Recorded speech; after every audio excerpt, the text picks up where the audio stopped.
Well, hello again. Peter Saturday from Universal Dork. I'm back again today to talk about one of my favorite all-time horror hybrid action movies. It's one of the most ridiculous films that I've ever seen in my entire life, and I absolutely love it. Since the first time I saw it, which was really only probably about 5 years ago that I saw this movie, Empire of the Dark, for the very first time. So if you're a fan of like ridiculously over-the-top idiotic films like, say, The Room, the Tommy Wiseau film, you have definitely got to check out Empire of the Dark. It's hands down one of the most ambitiously stupid, ridiculous, action-packed, special effects-laden films that I have ever seen by this guy, Steve Barkett. Now, he passed away a few years ago, and that really saddens me because he really wasn't that old. And this guy was filmed with so much creative energy and just this ridiculous sort of like schlubby charm out of a guy who's made films like particularly vanity projects. So when I say a vanity project, it's like he wrote, directed,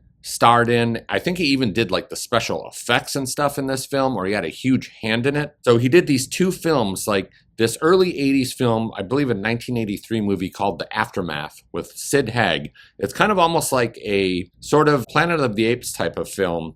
It kind of has Steve Barkett as like an astronaut who comes down to Earth while some strange event happens and he appears on the planet, and it's a, apocalyptic wasteland filled with like mutants and stuff like that and cannibals. Anyway, that film is a great starting point for Steve Barkett. But as much as I love The Aftermath, which I own on Blu-ray, you can get The Aftermath, and now you can also get Empire of the Dark on Blu-ray. I had no idea. I was about to say today that this film has never received a Blu-ray release, but I did see, searching before I did this video, that someone indeed has released it, VCI. So they apparently put out this amazing cleaned up version of Empire of the Dark in all of its ridiculously awesome, horrific glory. Now, there was a VHS version that VCI put out in 1997, I believe, that I read. So very interesting. I would love to come across one of those. So Steve Barkett is kind of like this schlubby, kind of like action kind of hero guy. He cast himself in two films as the lead. He's got kind of like a William Shatner-esque type of charm to him. He is most definitely not the type of guy that would be heading an action film. He's kind of out of shape. He's got a mustache. He's not the most like outwardly attractive guy, but he has a lot of goddamn charisma. And I think in his own way, he's quite attractive. Just because he does have a little bit of a sense of humor, I think about casting himself in these roles, but I also think that he had something inside of him that really wanted to be cast as an action star, because he was actually kind of more of like supporting roles in a lot of like B movies. Now, he also appears in this film that I totally love called Dinosaur Island. I think that one's from like 94 or 95. It's got Michelle Bauer in it in a really great role. That movie is so much damn fun. It's also filled with a lot of like crazy special effects, lots of dinosaurs and stuff like that, and just a ton of beautiful women all over the place. My one big problem with Dinosaur Island was that Steve Barkett was killed off, and he should have survived all the way to the end and, gotten some of the spoils that these characters, these main characters that go to Dinosaur Island all receive. So if you don't know what I'm talking about, you'll just need to watch Dinosaur Island. Steve Barkett, after doing The Aftermath, kind of like hung around and did these supporting roles in films, and I think that he probably finally was like, I need to be a goddamn action star, and nobody is going to cast my ass as one. And you know what you got to do in that situation is you got to cast yourself, write the film yourself, and give yourself all the best lines and all of the best action sequences and all of that stuff. And that's exactly what he does here. Like I said, Steve Barkett is not your traditional action hero, and that is what is so damn fun, is seeing this character of his enter into all of these hyper dangerous scenarios, fight off monsters,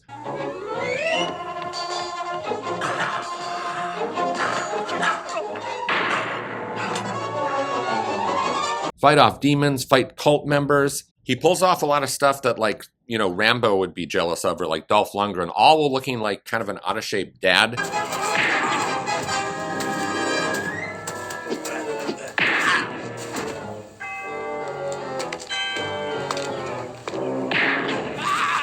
Probably needs to be hitting the gym And right from the opening of this film, you know you are in for a goddamn great time. This one opens with a total bang as he kind of takes on this like evil cult that has kidnapped his girlfriend or this woman maybe that he's been having an affair with. This evil cult goes, kidnaps her. Now, I gotta mention this too here. As Steve Barkett casts himself as the ultimate action hero in this film, he is also casting himself as kind of the ultimate Casanova too.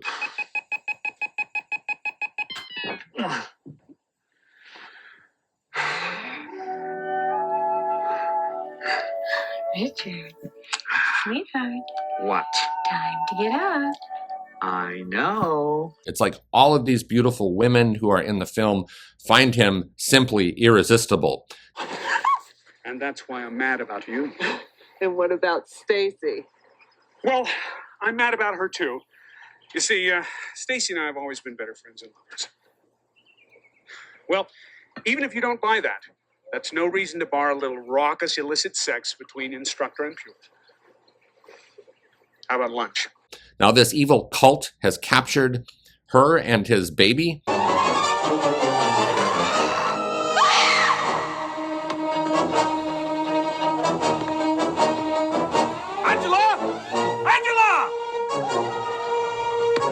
And he enters into the sort of like literal portal to hell. He's also stepping into somewhat of a time portal, which is very interesting as well. So there's like a little bit of a time travel element going on in this film as well. So Steve Barkett is probably just like really compiling his greatest style, like plot points from all these movies, like jamming them into one gigantic, totally over the top, ridiculous ball of cheese. So he's utilizing all of this stuff like matte paintings, these really ambitious sets that look absolutely fantastic. He kind of creates this like incredible looking underworld. And that's not all. He goes the distance here with giant monsters, stop motion, practical effects. He is pulling every damn thing out of the toolbox and putting it on display in a way that a lot of people in the 1980s could only have dreamt of. Now, the thing that I like most about this opening, this has got to be one of the longest sequences of getting ready to sacrifice someone. I mean, getting ready, like having the knife in your hand and being like almost going to do it. And the sacrifice is absolutely one of the best things to behold. It takes so damn long for anything to go down. Now, luckily, he saves his baby and unfortunately not his beautiful love interest. And this haunts him for like the next 20 years. And he actually doesn't really know his son. And that's another thing. We enter all of these really great characters. We've got sort of like a father-son team-up that happens with this incredibly kind of like uncomfortable dynamic at first, as Steve Barkett is kind of 20 years after the events of this. He's like a fencing expert, like private detective, trying to figure out exactly who is behind kidnapping his son and his beautiful love interest. This is sort of haunting him, and it is so ridiculous to watch this shit unfold and watch him do it with a goddamn straight face. That's one of the best things about this film is like, I can't really tell if he intended a lot of this to be funny. It doesn't feel like it. But we follow him through this incredible journey all the way to the end, and this thing never lets up. It never loses steam. It is not something that like blows its wad at the very beginning of the film. This thing just sort of keeps escalating, and we get introduced to more ridiculous characters, and Steve Barkett enters all of these ridiculous scenarios in the supermarket as he's chasing down criminals and people that he suspects of this.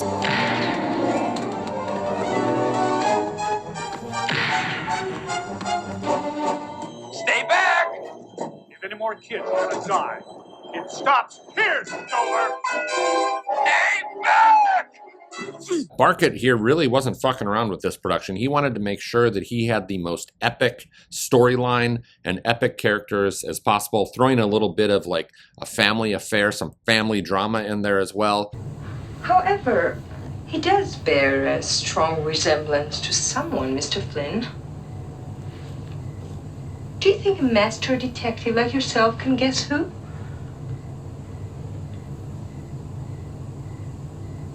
Do you mean... Are you trying to tell me that... Yes, Mr. Flynn. Harry Nash is your son. There's also some pretty sufficient gore, really stupid, ridiculous fight sequences like this one.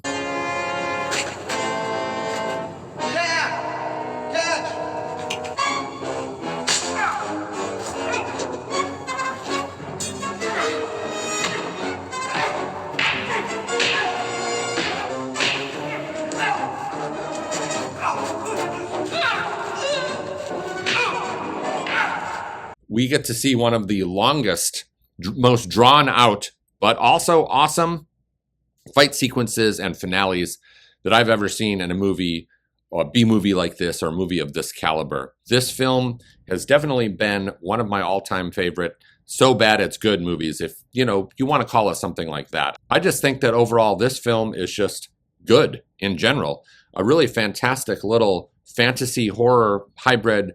Barkett really has a pretty good eye for things. He's got a good eye for like character development, a good eye for action sequences, albeit really stupid ones.